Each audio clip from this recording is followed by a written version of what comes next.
I am looking for any damage in the timbers and looking for any mudding, which would be caused by termites. If I'm being honest, I don't think there's going to be much up here. Everything you need to know will be on the termite report and will be really comprehensive and detailed. It's going to outline everything that needs to be done to prevent them pretty much. Just any conducive factors that could lead to termites now or in the future. Inside the roof, a lot of the time it's leaks from the air conditioning, you know, like hoses and stuff up here. So you want to make sure none of them are leaking. Termites do like that. But yeah, just good lighting, making sure your battery's charged up and making sure you're watching where you're stepping so you don't fall into someone's kitchen or living room. Yeah, so what we're doing here is we're pretty much doing a knock test on all the timber structures in the house. Skirting boards, architraves, door frames and window frames. And what this does is pretty much just shows the structural integrity. If there's been any termite damage or just moisture that's got to it from a water leak, pretty important to do a bit of a knock test on all the timber structures. Obviously, we want to make sure it's structurally sound and you got a nice timber noise. So if you hear it spongy, it can sound like it's probably either been hit by termites or it could actually just be very wet and damp from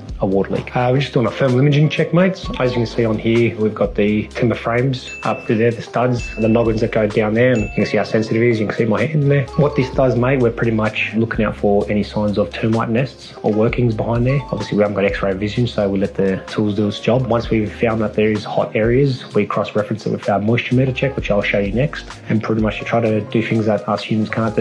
This is a moisture meter check. We use Tramex. It's our trusty brand. Without it, we can't be doing termite inspections under 3660 Australian standards. Pretty much here we're finding moisture readings. If they're high, usually there's obviously either water leak or could be like a tap or something like that. It might be leaking from behind the wall where you can't see. And again, this is a conducive factor for termites. So it's very important to know the moisture readings of a house.